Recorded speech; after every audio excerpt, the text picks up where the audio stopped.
জাতীয় স্টেডিয়ামে Asian cup বাছাইয়ের বাংলাদেশ সিঙ্গাপুর ম্যাচ শুরু হবে সন্ধ্যা ৭টায়। এর মধ্যে পুরো স্টেডিয়াম দর্শকে কানায় কানায় পূর্ণ হয়ে গেছে। ম্যাচকে কেন্দ্র করে পল্টন, গুলিস্তান সহ স্টেডিয়ামের আশপাশের এলাকা উৎসব মুখর হয়ে উঠেছে।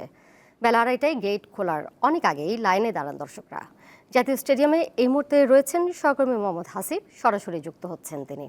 হাসিব। আর এটা ওইটা না, কাপড় ধোয়ার একটাই সলিউশন, চাকা অনেক। আর অল্প কিছু সময় পরই তো বাংলাদেশ ও সিঙ্গাপুরের এই ম্যাচটি মাঠে গড়াতে যাচ্ছে। নিশ্চয়ই দর্শকদের উত্তেজনা এই মুহূর্তে তুঙ্গে রয়েছে। টিকিট নিয়ে কি কোনো ধরনের সমস্যা বা কোনো ধরনের অভিযোগ পেয়েছেন? অবশ্যই টিকিটের সমস্যা তো সবচেয়ে বড় সমস্যা। এটা এই জন্য সোনার হরিণ। মানুষ কদিন আগে ঈদ যাত্রায় ঢাকা ছেড়েছে, সেখানেও অতটা সোনার হরিণের সমস্যা হয় নাই। এই 10 তারিখের ম্যাচে টিকিট প্রাপ্তি অপ্রাপ্তি নিয়ে যে সোনার হরিণ সমস্যা হয়েছে, সেটা সম্মুখীন আছে বাবু থেকে হতে হয়েছে। 4 জুনে যে ম্যাচ হয়েছিল, প্রীতি ম্যাচ বাংলাদেশ ভুটান, সেই ম্যাচের থেকেও বাবু থেকে শিক্ষা নেয় নাই এই টিকিট সমস্যা সমাধানের। এবং একটা সময় যেটা হয়েছে যে আমরা মাঠ থেকে অর্থাৎ স্টেডিয়াম থেকে বের হতে পারিনি।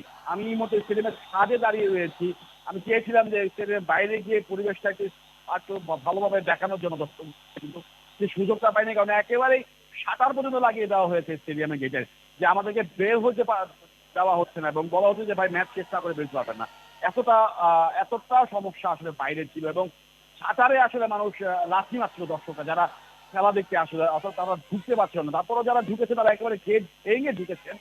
এমনটাই আসলে দেশের ফুটবলের যে উন্মাদনা, সেটা যে কোন স্তরে গিয়েছে বাফুফে এখনো আজ করতে পারিনি, যার ফলে এরকম একটা অব্যবস্থাপনা শুরু থেকেই। যদি আমি শুরুতে বলছিলাম যে অনেকটা সুস্থিরভাবে দর্শক ঢুকেছেন, কিন্তু সময় যত বেরিয়েছে দর্শকদের উন্মাদনাটা এতটা বেড়েছে যে বাফুফে তা হ্যান্ডেল করতে পারেনি, নিরাপত্তা প্রহরীরও সেটা করতে পারেনি। এবং একটা বিষয় জানি রেখে দর্শকদের জন্য, যে মূল একাদশ, সেই মূল একাদশে কিন্তু শামীম সোম, তারা তো অভিষেক হচ্ছে, হামজা চৌধুরী আছেন ফাহমিদুল ইসলাম, এবং বাংলাদেশের আগের অর্থাৎ ভুটানের সঙ্গে বাংলাদেশ যে ম্যাচ খেলেছে প্রীতি ম্যাচ, সেখানে 3টা পরিবর্তন। জামাল ভুঁইয়া খেলছেন না, মূল একাদশে নেই তিনি। গত ম্যাচে স্কোর করা সোহেল আহমেদ তিনি স্কোয়াডে নেই, এবং একই সাথে হচ্ছে তাজউদ্দিন, তিনি স্কোয়াডে নেই। এবং হৃদয় আজকে একাদশে ফিরেছেন।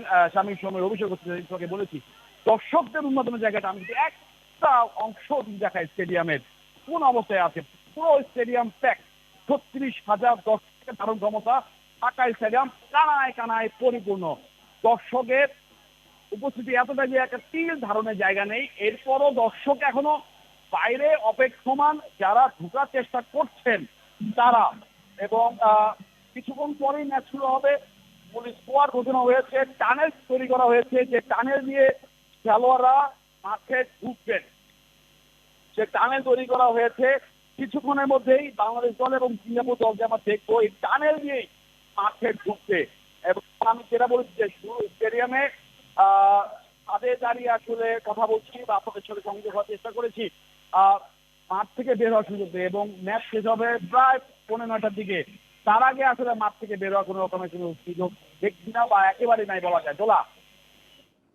জাতীয় স্টেডিয়াম থেকে যুক্ত ছিলেন সরাসরি সহকর্মী মোহাম্মদ হাসিব।